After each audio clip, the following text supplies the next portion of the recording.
Գալյան, արդյոք սահմանադրական կարգի խախտում չէ Նիկոլ Փաշինյանի կողմից եկեղեցու ներքին հարցերին միջամտելը, հաշվի առնելով, որ ըստ սահմանադրության եկեղեցին եւ պետությունը անջատված են։ Եկեք հիշենք, թե սահմանադրությունը ինչ է ասում եկեղեցու հետ կապված։ Սահմանադրությունը պարունակում է մեկ ըստ էության դեկլարատիվ բնույթի նորմ, որի համաձայն Հայաստանի Հանրապետությունը ընդունում է հայ առաքելական եկեղեցու բացառիկ դերը հայ ժողովրդի կյանքում։ Նաև ներողություն ինքնուրույն կառավարումը։ Այո։ Եվ վերադառնալով ձեր հարցին, ինչ է եղել, որը ստիպել է, որ ծագի նման հարցադրում, այսինքն ինչով է խառնվելը դրսևորվել։ Օրինակ, եթե դուք ասեք խառնվելը դրսևորվել է կամ կարող է դրսևորվել խնդիրների մասին բարձրաձայնելով, շատ լավ կարող ենք դա քննարկել, բայց առնվազն իմ դիտարկմամբ առկա խնդիրների մասին բարձրաձայն խոսելը ինքնուրույնությանը,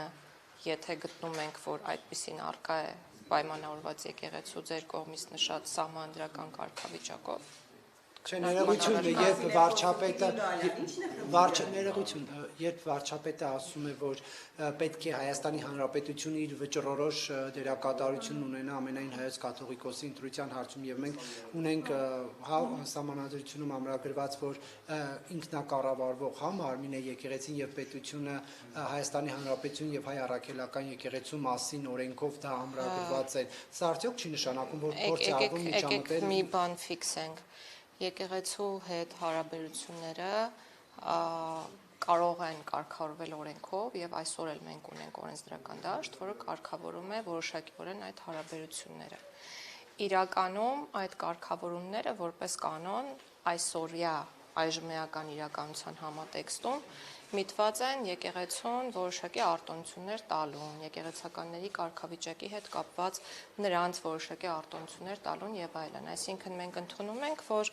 գոնե այս պահին առնվազն այդքանով եկեղեցու եւ եկեղեցականների հետ հարաբերությունները կարող են օրենքի մակարդակում կարգավորվել։ Եվ մենք չպետք է մոռանանք, որ մենք իրավական պետություն ենք եւ այն, որ եկեղեցու կարգավիճակը սահմանվել է ըստ էության սահմանադրության շրջանակներում, դա եւս խոսում է այն մասին, որ առնվազն հնարավոր է, որ իմպերատիվ կարգավորումների դաշտում քննարկվեն այն հարցերը, որոնք նաեւ այսօր Տիկին Գալյան, իսկ բարոյական, էթիկական նորմերի խախտում չէ, երբ պետության ղեկավարը նման բառամթերքով է խոսում։ Գուցե դա օրենքի խախտում չէ, բայց դա մենք շատ կարող ենք խոսել տարբեր մարդկանց կողմից տարբեր խոսույթի գնահատականներ տալու մասին։ Ես կարծում եմ, որ խնդրի բարձրաձայնման հետ կապված ամեն մարդ ինքն է ընտրում, թե ինչպես պետք է դա անել, եւ գուցե որոշների համար դա սուր երանգներ պարունակող բառամթերք է, այո, սուր երանգներ պարունակող բառամթերք է, գուցե օրինակ ես կամ մեկ այլ անձ խնդիրները բնորոշելիս նման կերպ չարտահայտվել, բայց ամեն մարդ ինքն է ընտրում եւ եթե դա չի հատում իրավականության սահմանը, կարծում եմ, որ այստեղ խնդիր չկա եւ եւս մեկ կարեւոր հանգամանք կուզենայի շեշտադրել, մենք անընդհատ քննարկում ենք կամ վերջին օրին անընդհատ նույն բանն է քննարկվում եւ կարծես թե մեղադրվում է կողմը, որը բարձրաձայնում է խնդրի մասին եւ ընդհանրապես չի խոսվում կամ խոսվում է, ես գուցե այդքան չեմ նկատել, իրական գոյություն ունեցող խնդրի մասին։ Այսինքն մենք խոսում ենք, որ խնդրի մասին խոսելը ամոթ է, բայց խնդրի արձանագրումը ամոթ չէ։ Խնդիրը այն է, ինչի մասին, որ մենք բոլորս տեղյակ ենք։ Եթե դուք չեք տեսնում, խնդիրն այն է, որ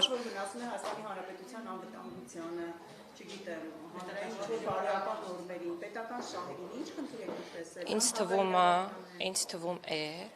յուրաքանչյուր քրիստոնյա ինքը պետք է որոշի խնդիր տեսնում է, թե չի տեսնում։ Եթե անձը իրեն համարում է հայ առաքելական եկեղեցու հետևորդ եւ հետևում է կամնական իրավունքին, ապա ինքը պետք է իր համար եզրահանգում անի, թե այս իրավիճակում խնդիր կա, թե չկա։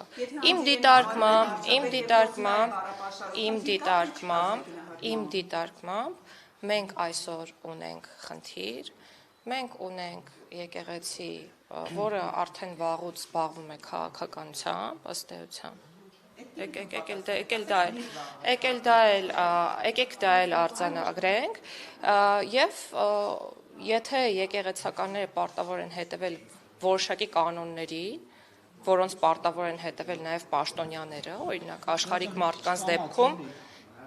եթե նրանք պաշտոնյա են, պարտավոր են տարեկան հայտարարագիր ներկայացնել, օրինակ չլինել կոռումպացված, լինել թափանցիկ եւ հաշվետվողական, եւ հասարակությունը կարող է հետևել դրանց։ Եկեղեցականների պարագայում էլ կարող ենք արձանագրել, որ այլ կանոններ են գործում, եւ քրիստոնյա համայնքը ինքն է որոշողը, հետևի այդ կանոնների պահպանմանը, թե չհետևի այդ Քրիստոնյա համայնքը տարիներ շարունակ հաշտ է եղել այս ամեն ինչի հետ եւ գուցե իմացել է, եթե հաշտ է եղել, ուրեմն խնդիր չկա։ Իմացել է, բայց չի կարևորել, առաջնային խնդիր չի համարել։ Այն ինչի մասին խոսվում է, մենք բոլորս գիտենք դա, ես չեմ եթե որևէ բան չկա, ինչու եք ինձ հարցեր տալիս։ Նիկոլ Փաշինյանն է սկսել, նա դուք օրինակ որ իմանաք լուրերի մասին խոսելը կամ ինչ որ իրողությունների մասին խոսելը սկսել է վարչապետը, չէ, որովհետև դա այդպես չէ։ Տեսեք, այդ լուրերը շրջանառվել են շատ ավելի վաղուց, դրա մասին խոսվել է եւ անձինք նորից եմ կրկնում, բոլորը ազատ են հավատալու կամ չհավատալու ինչ որ բանի։ Դա իմ պատասխանը։ Այսինքն, եթե որևէ մեկը խնդիր չի տեսնում, դա իր խնդիրն է։ Եթե ես խնդիր տեսնում եմ, դա իմ խնդիրն է։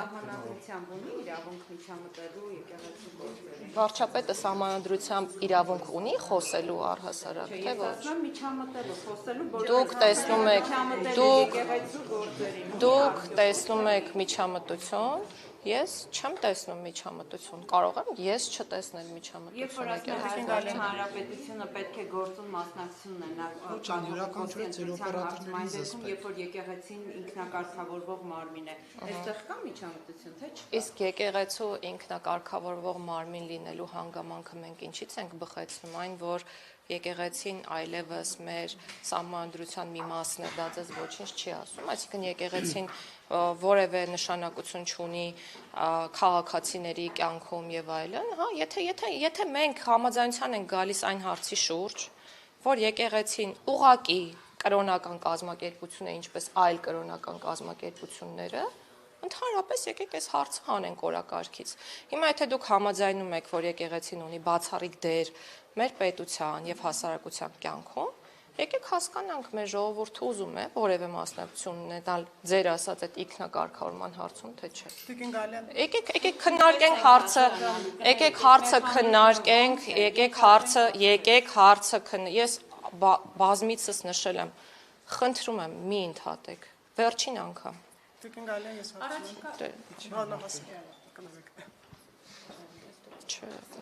Անհնար է, որովհետև միտքս մոռացա չեմ կարող։ Հարցը ստամ Տիկին Գալյան, ես հարցնամ էլի, Դաշնակցական Հրանտ Մարգարյանը հարցազրույց է տվել եւ հոկտեմբերի 27-ը եւ նոյեմբերի 9-ի այդ խուլիգանությունը որակել որպես պորտկոմ, սրբություն, սրբոց եւ էլի մի քանի հայտարարություններ արել։ Դուք որպես իրավաբան այստեղ խնդիր չեք տեսնում այդ մարդուն հարցականության կանչելու որևէ առիթ չկա։ Ճիշտն ասած, հարցազրույցը չեմ տեսել ու մեկնաբանություն այդ առումով չեմ կարող։ Ալեն Սիմոնյանը չի բացառում, որ հնարավոր է սահմանադրական փոփոխություններում վերանայվի, հա, եկեղեցի պետություն հարաբերությունները, կա ինչ որ քննարկում, ինչ որ բովանդակություն այս մասով, Ոչ, այս պահին ոչ, որևէ քննարկում այս մասով չկա։ Դուք բացառում եք, որ կլինի։ Ես որևէ բան չեմ բացառում, որովհետև յուրաքանչյուր հնչեցված միտք դա գաղափար է, որը կարող է քննարկվել եւ դրա շուրջ կարող է լինել կոնսենսուս խորհրդի կողմից եւ կարող է չլինել այդ կոնսենսուսը։ Դուք օրինակ առաջարկեք, որ քննարկեն։ Ես կարծում եմ պատմականորեն հայ առաքելական եկեղեցու դերը ընդգծված է եղել մեր բոլորիս կյանքում եւ առնվազն շնորհակալություն։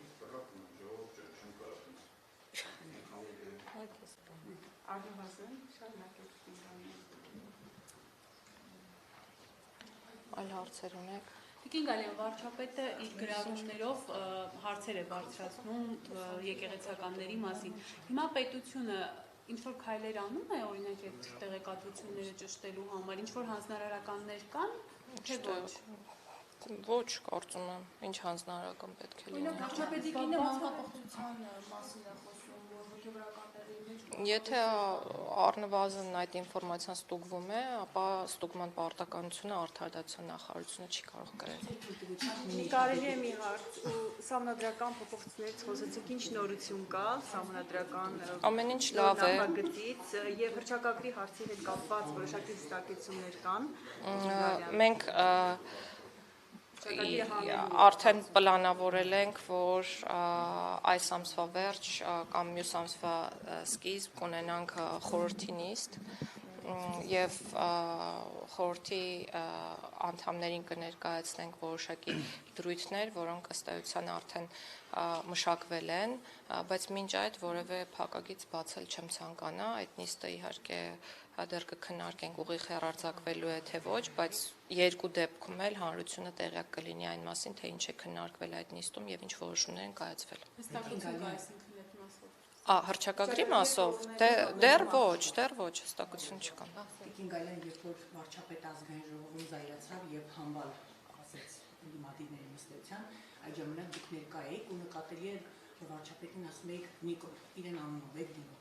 Ինչի՞ էր նկատելի։ Այդպես է նկատելի, եթե սխալ ենք նկատել, դուք մեզ։ Ոչ։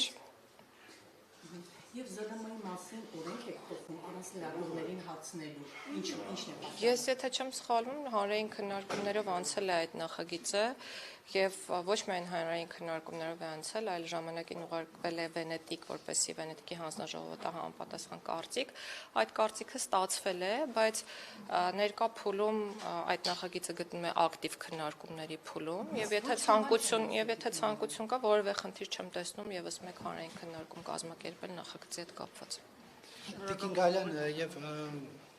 Ցմա դատապարտյալները խնդիրների մասին են ազանգում, դուք վերջերս Նուբարաշենում հանդիպել եք նրանց հետ։ Հիմնական խնդիրն է հարցադրում իրենց կողմից այն է, որ այդ պրոբացիայի ծառայությունը միանգամից բացասական եզրակացություն է տալիս, այլ դատապարտյալներն ասում են, որ իրենց գործերը ժամանակին լավ չեն քննել։ Դուք այս մասով ինչ եք առաջարկում իրենց։ Չէ, իրականությունը այդպիսինը չի եւ դա փաստագրված է այլևս, որ այդպիսինը չի, որովհետեւ այլակերպ մենք չենք ունենա ՑՄԱ դատապարտյալներ, որոնք փոխած կլինեին իրենց անվտանգային գոտիները։ Վերջերս, եթե չեմ սխալվում, մի քանիսը եւս փոխել են անվտանգային գոտի։ Անվտանգային գոտի փոխելը նշանակում է, որ ավելի խիստ պայմաններից տեղափոխվել են ավելի մեղմ պայմաններ պատիժը կրելու, եւ սա իրենց վարքագծի վերասոցիալականացման դրական դինամիկայի արձանագրումն է։ Այսինքն մենք փորձում ենք անել ամեն ինչ, որ ճիշտ փորձենք փաստագրել այն իրողությունը, որը առկա է։ Այսինքն այդ զեկույցների որակի բարձրացման, դատապարտյալների հետ անհատական աշխատանքի կազմակերպման արդյունքում փորձում ենք այնպես անել, որ ՑՄԱ դատապարտյալները ավելի ճկուն մեխանիզմով տեղափոխվեն ավելի ցածր անվտանգային գոտիներ։ Օրինակ աղմուկահարույց տեսկոտիկի երկու շաբաթ անց նոր դուք գնացիք ՑՄԱ դատապարտյալներին տեսնելու։ Իրենք որակել էին ձեր հերթնախոս ձեր այս քալը կեղծ նախասիրություն։ Ամջապես ծեծի օրերին չգնացիք հասկանալի, ինչ էին արել տղաների հետ։ Բայց ես չէի գնացել հասկանալու, թե ինչ է արվել։ Ես գնացել էի, ես այդպիսի երանգ այն գործողությանը, որը կատարվել է, երբևէ չեմ տվել եւ չեմ էլ տա, որովհետեւ դա չի համապատասխանում իրականությանը։ Դա ընդհանրապես միջոցառում է եղել միտված ճնշելու անձանց ոչ իրավաչափ վարքագիծը եւ ես կրկնում եմ, ոչ իրավաչափ վարքագծի հակազդման մեխանիզմները սահմանված են օրենքով եւ մենք ընթացքի մեջ է եւ մենք նույն հարգելի լրագրողներ ձեզ հետ շփում ուղղակի անհնար է դառնում խնդրում եմ ձեզ էլի չէ շատ լավն եք բոլորից սիրում եմ բայց թողեք խոսենք բոլորին թողեք խոսել որովհետեւ մարդիկ գալիս են ցանկանում են շփվել ձեր եւ հանրության հետ Ես գնացել էի քրեակատարական հիմնարկ հանդիպելու ՑՄԱ դատապարտյալներին, որպեսզի հասկանամ առհասարակ ինչ խնդիրներ ունեն ՑՄԱ դատապարտյալները։ Ծեծեցին նոր գնացիք, Տիկին Գալյան, սա է խնդիրը, ուզում եմ ճիշտ հասկանալ։ Հիմա դուք հարցը բացացնում եք։ Իսկ դե ես էլ ասում եմ չծեծեցին, եկեք սա բանավեճի վերածենք։ Ոչ մեկին չի ծեծել։ Դուք բացառում եք կամ ավելի ճիշտ վստահեցնում եք, որ առաջիկայում ցմաների հետ կապված արդեն վաղաժամկետ այդ հիմքով ազատվողներ կլինեն, թե ոչ, որովհետև 18 թվականից Ես վստահեցնել չեմ կարող, որովհետև դրա մանդատը չունեմ։ Բաժից պայմանական վաղակետ ազատելու հարցի լուծողը միայն դատարանն է։ Եվ մեր խնդիրը միայն զեկույցների մշակումն է, եւ այդ մշակումը ինքնուրույն գործընթաց չէ այնքանով, որ կախված է հենց դատապարտյալի վարքագծից։ Այսինքն մեր խնդիրը պայմաններ ստեղծելն է վերասոցիալականացման, ինչի շուրջ մենք ակտիվ աշխատում ենք, եւ ֆիքսելն է վարքագծում դրական դինամիկան, ինչի շուրջ եւս աշխատում ենք, բայց արդյոք դատարանները պայմանական վաղաժամկետ կազատեն դատապարտյալներին պատժի կրումից, ես այդ հարցին երբևէ պատասխանել չեմ կարող։ Մենք ունեցել ենք 2019-ից հետո դեպքեր, երբ անձինք ցմահ դատապարտյալները ազատվել են պատժի կրումից։